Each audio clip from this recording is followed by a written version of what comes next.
하나님께서 우리에게 주시는 말씀은 역대하 16장 1절에서 14절까지 말씀입니다. 오늘 본문을 통해서 유종의 미라는 제목으로 말씀의 은혜를 같이 나누겠습니다. 여러분, 사자성어 중에 용두삼이라는 말이 있죠.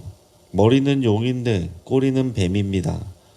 시작은 거창하고 좋았는데 마무리가 흐지부지 되는 것을 일컫습니다. 그러니까 모든 일에 우리가 시작도 좋아야 되고 과정도 좋아야 됩니다. 하지만 결국에는 끝이 좋아야 됩니다. 역대기는 이 남유다 왕조의 왕들을 보여주고 있는데 용두삼위의 대표적인 인물 중에 하나가 이 아사라고 할 수가 있습니다. 우리가 바로 앞에 장까지 아사가 얼마나 여호와 앞에서 하나님을 의지했고 얼마나 철저하게 우상숭배를 척결했는지를 보여줬습니다. 그런데 그런 신실함이 끝까지 가기가 쉬운 일이 아니다라는 것을 오늘 본문에서 보여주고 있습니다. 역대 15장 17절에서는 아사의 마음이 일평생 온전하였다라고 이렇게 아사 왕을 평가하고 있습니다. 그의 평생에 그의 마음이 하나님 앞에서 온전하였다. 한 줄 평을 한다면 그렇게 돼 있습니다. 그럼에도 불구하고 오늘 본문에서는 아사 왕이 하나님을 의지하지 않고 사람을 의지한 그런 모습을 보여주고 있습니다. 그러면 역대기의 저술 목적은 왕들을 미화시키는 것이 아닙니다. 왕이 믿음으로 바르게 통치할 때는 하나님께서 저들을 지키고 그의 나라를 강력하게 하시고 또 복을 주시지만 왕이 믿음을 벗어나서 인간적인 방법들을 취할 때 하나님의 은혜를 누리지 못한다는 것을 독자들에게 그대로 있는 그대로 보여주고 각인시키고자 하는 것이 이 역대기를 저술하는 목적이라고 할 수가 있습니다. 아사 왕이 후에 하나님을 의지해야 되는데 하나님을 의지하지 않고 사람을 의지하는 그런 장면이 오늘 앞부분에 나옵니다. 1절에서 6절까지 말씀을 같이 읽겠습니다. 자, 시작. 아사왕 제36년에 이스라엘 왕 바하사가 유다를 치러 올라와서 라마를 건축하려 사람을 유다 왕 아사에게 왕래하지 못하게 하려 한지라. 아사가 여호와의 전 곳간과 왕궁 곳간에 은금을 내어다가 다메섹에 사는 아람 왕 베나닷에게 보내며 이르되 내 아버지와 당신의 아버지 사이와 같이 나와 당신 사이에 약조하자.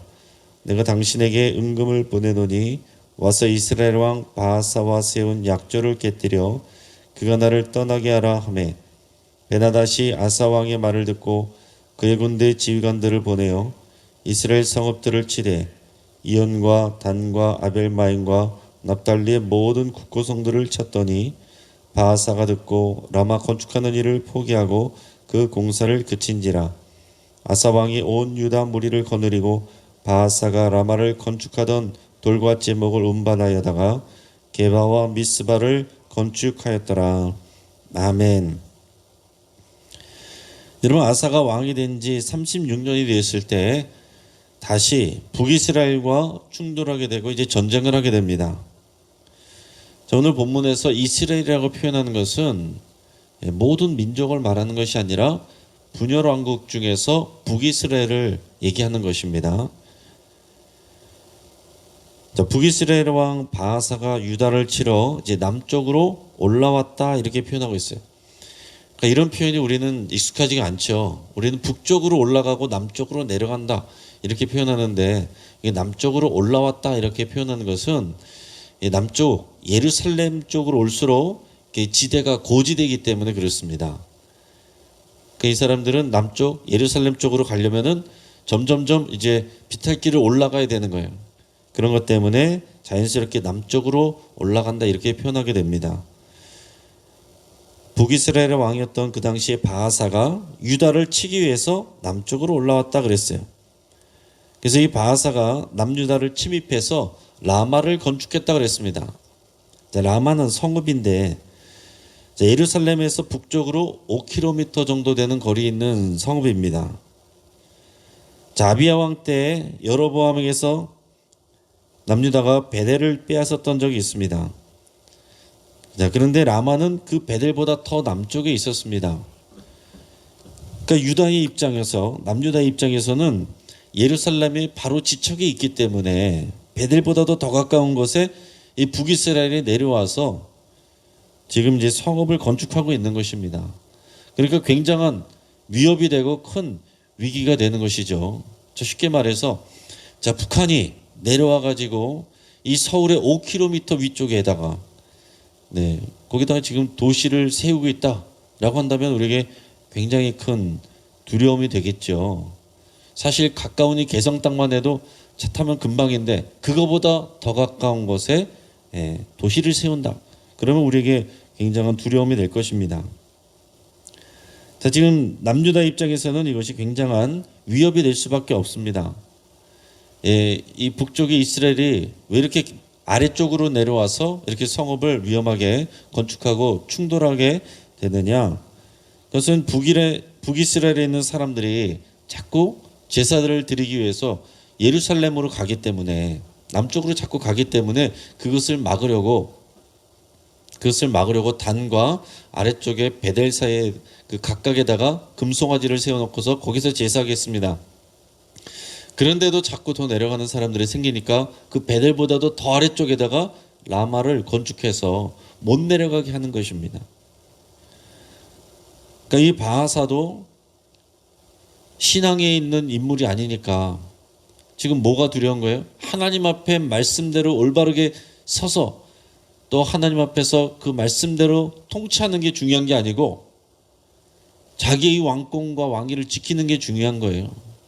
하나님 앞에 예배하러 간다는데 두려운 것이죠. 그러다가 많은 사람들을 이탈하고 북이스라엘이 연약해질까 봐 그게 두려워서 정치적으로 못 가게 하려고 이런 성을 건축하고, 그래서 이제 전쟁이 일어나게 되는 것입니다. 자, 그런데 이런 상황에서 이 앞장에서 보던 아사왕의 모습 같았으면 당장 하나님께 온전히 부르짖어 기도했을 겁니다. 그런데 이번에는 반응이 달랐어요. 아사왕은 이런 하나님의 놀라운 은혜를 경험한 사람임에도 불구하고 하나님을 의지하지 않고 이웃나라 아람을 의지하기로 그렇게 결정합니다. 그래서 그는 아람 왕 베나닷에게 그 예루살렘 성전에 있는 그 창고를 열고, 그리고 성에 있는 창고를 열어서 그 모든 은금을 가져다가 아람 왕 베나닷에게 갖다 바쳤습니다.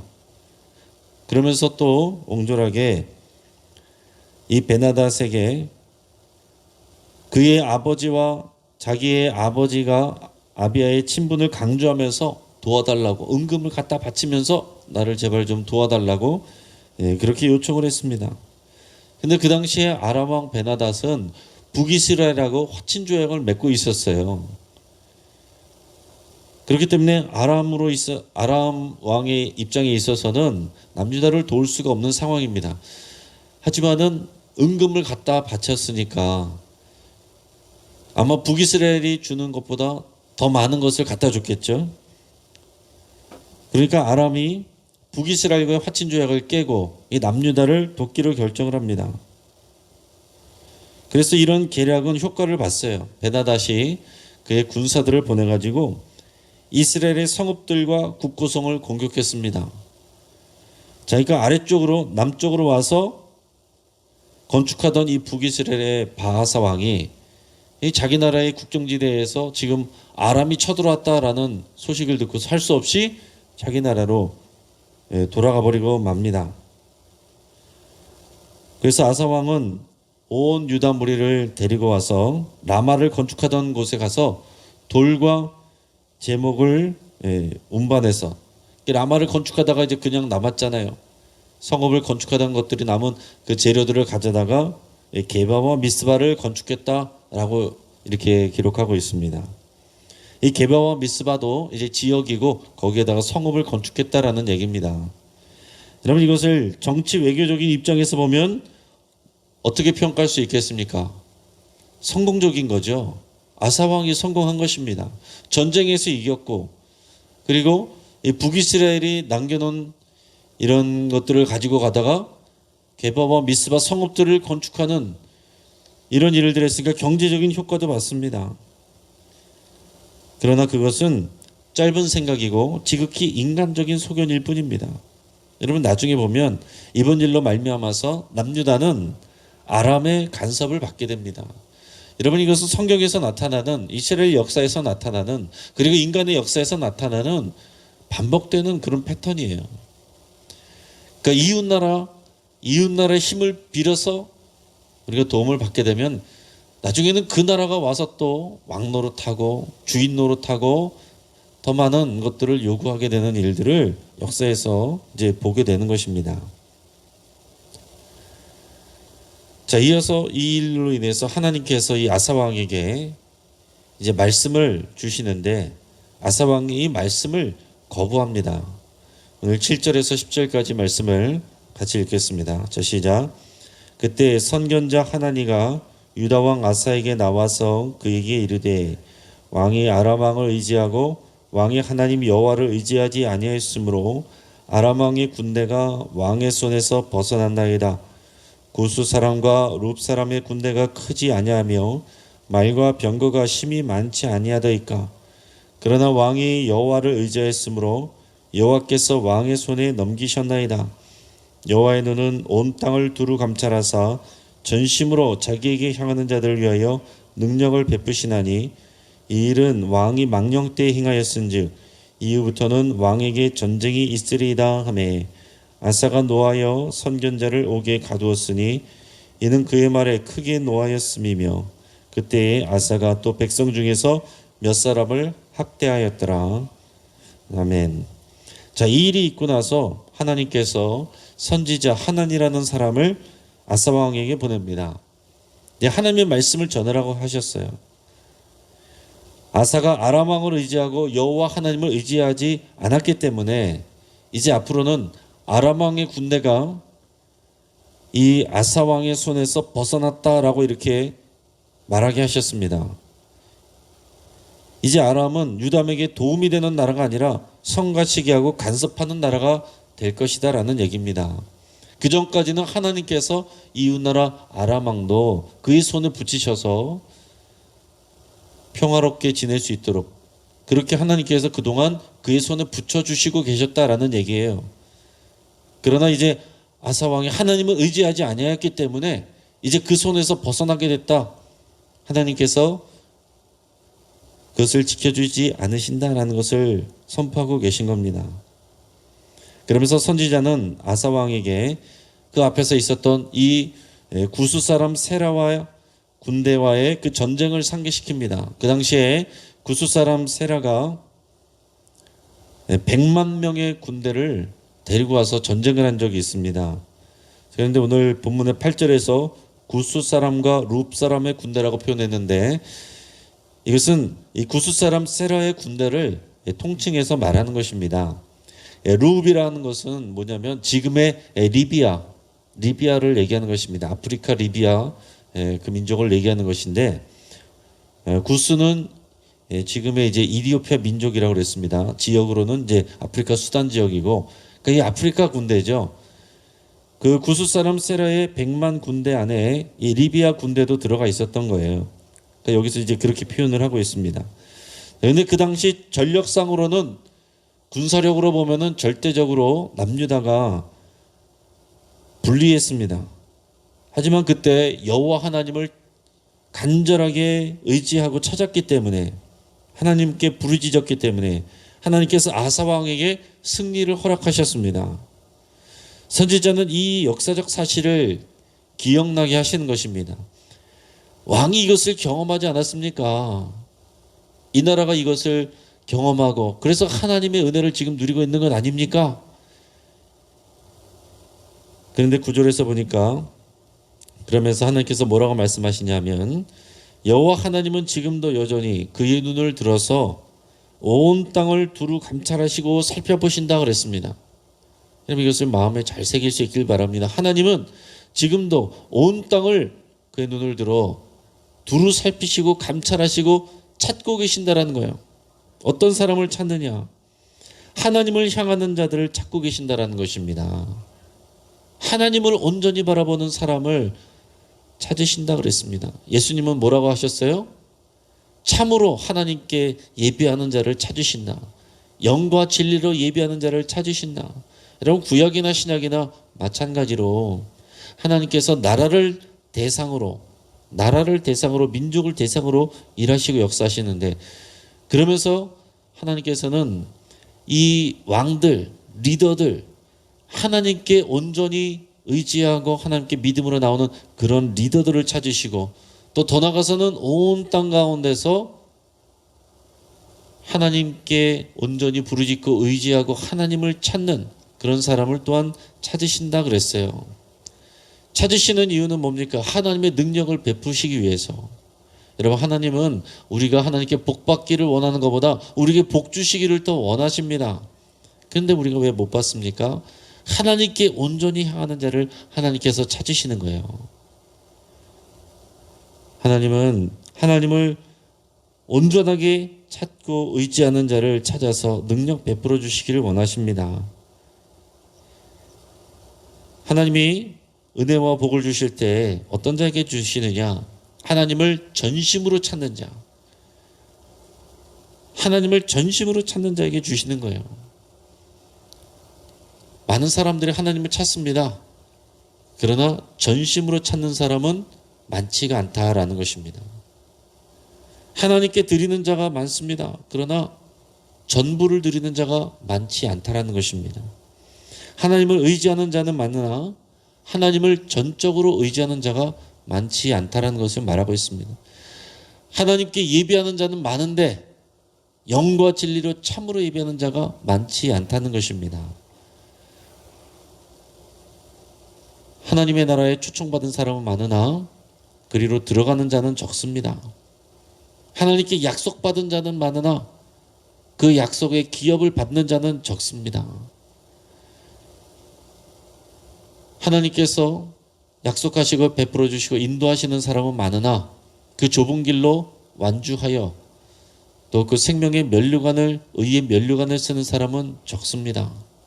교회는 많지만 구원받는 자는 적을 것입니다. 교회 다닌다고 해서 다 구원받는 것이 아니고 믿음 생활한다고 해서 다 하나님의 복락을 누리는 게 아니다라는 얘기입니다. 전심으로 하나님을 찾는 자가 하나님의 전적인 은혜와 복과 능력을 받습니다. 이것은 변하지 않는 하나님의 영적인 원리예요. 아사가 믿음으로 하나님을 찾고 의지했을 때 나라에 전쟁이 없었습니다. 그러나 그가 하나님을 전심으로 의지하지 않고 사람과 병력을 의지했기 때문에 다시 전쟁이 일어날 것입니다. 진정한 평화는 사람과 군사력이 지켜주는 것이 아닙니다. 하나님을 지켜주시고 허락하여 주시는, 하나님이 지켜주시고 허락하여 주시는 것입니다. 그것은 지금도 변함이 없어요. 마찬가지입니다. 사람과 군사력을 믿어서는 안 된다는 것을 오늘 본문을 통해서 역사의 기록으로 보여주는 것입니다. 사람을 의지하고 군사력을 의지하고 또 재물을 의지하고 경제를 의지하고 자기 기술과 능력을 의지하고 자기의 꾀를 의지하고 이런 사람을 하나님께서 천적으로 도우실 수가 없다라는 얘기입니다. 예전 같았으면은 선지자가 전한 이런 하나님의 말씀을 듣고 아사 왕이 순종했을 겁니다. 사람은 다 실수할 수가 있어요. 다윗도 실수했지 않습니까? 그러나 다윗도 실수했을 때 하나님의 선지자가 와서 이것을 지적했을 때 그는 철저하게 회개했습니다. 그래서 지금까지도 이 다윗이 높임을 받고 하나님께서 다윗 언약을 지켜가고 계시는 거예요. 아사 왕도 이 하나님의 선지자의 말씀을 듣고 회개했다면 그의 삶이 달라지고 평가가 달라졌을 것입니다. 그런데 그는 어떻게 했느냐? 예전 같았으면 그랬을 텐데 지금은 그렇게 하지 않고 오히려 자기의 잘못을 지적한 거잖아요. 여기에 대해서 화를 내고 이 선지자를 옥에다가 가둬버렸습니다. 그뿐만이 아니라 백성 중에서 마음에 들지 않는 사람 몇 사람을 학대하였다 이렇게 기록하고 있어요. 그 사람들은 누구일까? 여러분, 우리 상식적으로 생각해도 생각할 수 있습니다. 그것은 아마도 선지자의 말을 편들었거나 아니면은 왕에게 직언을 한 사람들이었을 겁니다. 여러분, 우리가 다 좋은 말 듣기를 원하지, 나에게 대해서 따끔한 말, 나의 잘못을 지적하는 말을 듣는 것은 누구나 다 듣기 싫어합니다. 그러나 그 말을 듣는 사람이 성숙한 사람이죠. 아사 왕이 예전에는 그랬는데 지금은 이제는 오랜 시간이 지나고 그 권력과 그 평안한 삶에 익숙해 있다 보니까 듣기 싫은 거예요. 그 순간 회개하느냐 아니면은 화를 내느냐, 그 선택의 기로에서 화를 낸 것입니다. 그리고 직언한 사람들 데려다가 학대하였다 얘기했습니다. 여러분, 믿음은 좋은데 다른 사람들에게 함부로 하거나 무시하는 사람이 있을 수 있을까요? 여러분, 잘 생각해 보시기 바랍니다. 우리는 주변에 그런 얘기를 하는 경우를 종종 듣습니다. 저분은 믿음은 좋은데 참 성격이 안 좋아. 사람들에게 상처를 줘. 여러분, 그러나 진짜 믿음은 인격으로 나타나고 인격의 성품의 열매를 맺는 것입니다. 하나님의 성품에 참여하는 게 믿음의 성숙이에요. 믿음의 열심을 내는 게 믿음이 좋은 게 아니고, 성령의 열매는 성품의 열매로 나타나는 것입니다. 하나님의 성품을 닮아가는 거예요. 믿음은 좋은데 교만하다? 말이 됩니까? 그 사람이 정말 믿음이 좋은지 성숙한지는 그 사람의 인품을 보면, 성품을 보면 나타나는 것입니다. 그 사람이 하는 말을 들으면 그냥 나타나는 거예요. 믿음이 성숙해지고 믿음이 좋아지면 겸손한 말을 합니다. 자기를 낮추고 다른 사람을 높입니다. 반대로 믿음은 좋은 것 같으나 의시되고 항상 자기 믿음을 자랑하나 다른 사람을 평가하고 낮추는 사람은 아직 믿음이 연약한 것입니다. 오늘 아사 왕이 자기의 치부를, 잘못을 지적하는 사람들을 학대했다 그랬습니다. 하나님의 말씀을 전한 선지자를 감옥에 가두었다 그랬어요. 오늘 우리도 마찬가지입니다. 오늘 여러 사람들을 통해서 우리에게 바른 말이 들려오기도 하고, 때로는 설교나 말씀을 통해서 하나님이 우리에게 주시는 지적하는 내용들이 있을 때 그것을 우리가 어떻게 대응하느냐, 어떻게 반응하느냐, 그것이 우리의 삶의 길을 선택하는 것입니다. 그뿐만이 아니라 이제는 아사 왕의 마지막 부분, 그 삶의 정리되는 부분을 이제 얘기하고 있는데, 그 마지막 부분도 또 그렇게 좋지는 않습니다. 우리 11절에서 14절까지 말씀을 같이 읽겠습니다. 시작. 아사의 처음부터 끝까지의 행적은 유다와 이스라엘 열왕기에 기록되니라. 아사가 왕이 된 지 39년에 그의 발이 병들어 매우 위독했으나 병이 있을 때에 그가 여호와께 구하지 아니하고 의원들에게 구하였더라. 아사가 왕이 있은 지 41년 후에 죽어 그의 조상들과 함께 누움에 다윗성에 자기를 위하여 파묻었던 묘실에 무리가 장사하되 그의 시체를 법대로 만든 각양 향재료를 가득히 채운 상에 두고 또 그것을 위하여 많이 분향하였더라. 아멘. 자, 아사왕 39년에는 심한 발병이 발생했다 그랬습니다. 그것은 아사왕에게 있어서 굉장히 치명적인 그런 질병이었던 것 같아요. 39년에 발병했는데 결국 41년에 그가 그 인생을 마감하게 됩니다. 이 발병이 생긴 것이 아사왕이 하나님 앞에 불순종했기 때문인가? 라는 것은 뭐 이렇게 평가하기가 어렵습니다. 그럴 수도 있고 아닐 수도 있습니다. 근데 중요한 것은 그게 뭐냐면, 그가 이렇게 질병에 걸렸을 때, 나이가 들고 이제 질병에 걸렸을 때 어떤 반응을 했느냐, 그게 중요한 것입니다. 예전에 히스기야, 나중에 보면 이제 히스기야 왕은 병들었을 때 벽을 향하여 하나님께 간절히 기도하고 하나님께 치유를 받죠. 근데 아사는 하나님께 기도하지 않았습니다. 하나님의 도움을 구하지 않고 의원들의 도움을 구하였다, 이렇게 나오고 있습니다. 아사 왕에게는 이 병이 영적으로 보면 다시 하나님 앞에 엎드리고 다시 하나님의 은혜를 회복할 수 있는, 믿음을 회복할 수 있는 마지막 기회였는지도 모릅니다. 이 병에 걸리고 나서 2년 후에 그냥 그렇게 죽었기 때문에 영적으로는 정말 하나님이 주신 새로운 기회였을 수도 있어요. 실제로 발병이 생기고 나서 2년 후에 그가 세상을 떠나고 말게 되는데, 정말 마지막에 이때에 자기를 돌아보고 하나님 앞에 간절히 정말 기도하면서 나갔다면 그 인생이 더 아름답게 마무리가 되었을 수 있습니다. 여러분, 때로 우리에게 중한 질병이나 사업의 실패나 인간관계의 어려움이나 여러 가지 어려움과 위기와 고난이 올 때, 그것은 우리가 하나님께 우리의 눈을 돌리고 우리 신앙을 회복할 수 있는 기회가 될 수 있습니다. 우리는 그 문제 자체만 보는 것이 아니라 그 문제를 통해서 하나님 앞에 엎드리게 되고 가난한 심령으로 나가게 되고 애통하게 될 때, 그 문제로 인해서 더 큰 하나님의 은혜와 복을 누릴 수 있다라는 얘기예요. 그래서 고난은 변장하고 오는 축복이다, 이런 얘기도 있지 않습니까? 또 우리는 그 상황과 문제만 볼 것이 아니고, 거기서 한숨만 쉬고 있을 것이 아니고, 그 일을 통해서 하나님 앞에 더 간구하고 간절히 기도하고 우리 심령이 새롭게 되는 영적인 기회로 삼아야 된다라는 얘기입니다. 오늘 아침에 비가 오고 폭풍과 몰아치는데, 여러분이 발걸음을 하나님께로 향해서 오신 여러분을 주의 이름으로 축복합니다. 여러분, 이 자리에서 정말 아침에 잠을 깨워서 나오는 것이 보통 일이겠습니까?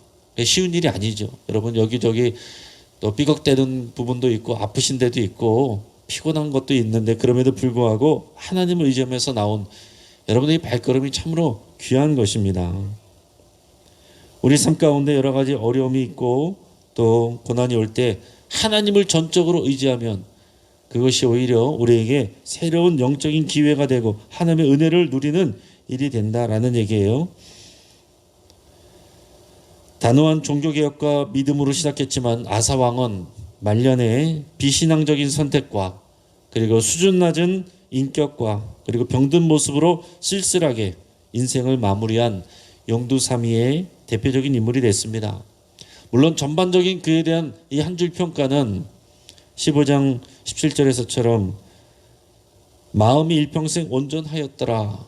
그리고 마지막 마무리를 많은 사람들이 정성껏 그렇게 규례대로 한 것으로 봤을 때에 그에 대한 존경심이 아주 없어진 것은 아니다. 아사왕에 대한 전체적인 평가는 좋습니다. 그러나 그의 마무리가 아쉽다라는 것입니다. 시작이 좋고 중간이 좋았는데 마무리가 더 좋았으면 얼마나 더 좋았겠는가 하는 얘기죠. 여러분, 우리 신앙은 여러분 여정, 어떤 여행과도 같은 것이고 장거리 마라톤과도 같은 것입니다. 한때 잘하는 게 중요한 게 아니고 계속 잘하는 것이 중요하고 마지막까지 잘하는 것이 중요한 것입니다. 하나님 앞에 우리의 마음을 드리는 게 중요하지만은 일부가 아니라 전심을 드리는 게 중요한 것입니다. 오늘 설교 말씀을 마무리하겠습니다. 여러분, 신앙생활은 한때 잘하는 것보다 마지막까지 완주해서 하나님 앞에서 칭찬받고 상급받는 것, 여러분, 이것이 최종의 목적이 되어야 돼요. 여러분, 이 땅에서 누리는 게 최종이 아니라는 것을 꼭 기억하시고, 우리의 소원은 마지막 하나님 앞에 갔을 때 잘했다 칭찬받고 또 상급받는 그 인생이 되어야 될 줄을 믿습니다. 또한 하나님은 진심만을 원하시는 것이 아니라 우리의 전심을 원하신다는 것을 꼭 기억하시고, 전심으로 하나님을 찾고 의지하는 자를 하나님이 찾아보고 계십니다. 그에게 복과 능력을 주시기 위해서 하나님의 복과 능력을 품에 안으시고 우리에게 내려주시기 위해서, 부어주시기 위해서 우리를 살펴보고 계신다라는 것입니다. 오늘 이 시간 하나님 앞에 전심으로 나가는 저와 여러분 되기를 바랍니다. 믿음은 단지 하나님을 대하는 태도만이 아니라 사람을 대하는 태도로도 나타난다라고 얘기했습니다. 용두사미가 아니라 유종의 미를 거두는 그런 신앙의 모델로 남기를 주의 이름으로 축복합니다. 같이 한번 기도하겠습니다. 여러분, 우리가 말씀을 붙잡고 함께 기도할 때 하나님을 전심으로 찾고 구하고 의지하기로 여러분 이 시간 결단하며 기도할 수 있기를 바랍니다. 예전에 좋았던 신앙이 아니라 지금과 앞으로가 더 성숙해지는 신앙의 삶을 살기로 결단할 수 있기를 바랍니다. 믿음으로 시작했다가 흐지부지된 일이 있다면 다시 회복하기를 위해서 여러분 같이 기도할 수 있기를 바랍니다. 내가 바쁘기 때문에, 내 여러 가지로 어렵기 때문에, 부족하기 때문에, 아프기 때문에, 그래서 더 하나님을 찾고 의지하며 믿음으로 나가기를 여러분 그렇게 기도하시고, 그래서 우리의 어려움이 오히려 영적인 기회로 또 하나님께서 바꿔주시고 능력 베풀어 주시기를 간절히 사모하며 기도할 수 있길 바랍니다. 환우들을 위해서 같이 기도할 때 우리 홍복희 집사님, 우리 김명숙 집사님 계속해서 항암 치료 받고 있습니다. 감당할 수 있는 힘을 주시고 믿음 주시도록 위해서 같이 기도해 주시고, 김명근 집사님 또 수술과 방사선 치료 후에 몸의 부종으로 인해서 많은 통증이 고통으로 또 힘들어하고 계신데 하나님께서 치유해 주시고 그 몸을 부드럽게 해주시기 위해서 같이 기도해 주시고, 우리 김간호 집사님 그 소화 그리고 배변 활동에 어려움을 겪고 있습니다. 하나님께서 지켜주시기 위해서 기도하고, 우리 박범진 청년 우리 목포에서 계속 날마다 기도하면서 하나님께 여전히 부르짖고 있는데 우리 박범진 청년과 그 가족들을 위해서 기도해 주시고, 우리 김동욱 청년 두 번째 수술을 받아야 되는데 아직 여러 가지 남아있는 문제들이 있습니다. 위해서 간절히 기도해 주시길 바랍니다. 그 외에 여러분들의 아픈 부분을 위해서, 우리 주변에 아프신 부분들을 위해서 같이 기도하시고, 우리 선교사님들을 위해서 계속해서 기도해 주시길 바랍니다. 또 코로나로 인한 사회적 거리두기가 오늘부터 1.5단계로 격상이 되어 있습니다. 또 2단계 격상도 논의되고 있습니다. 이 어려운 때를 우리가 담대하게 믿음으로 잘 이겨나갈 수 있기를 위해서 같이 기도하고, 이것이 하나님 앞에 우리가 회개하며 다시 새롭게 회복되는 영적인 기회가 되기를 위해서 간절히 기도하겠습니다. 우리 주여 한번 부르짖고 합심해서 기도하겠습니다.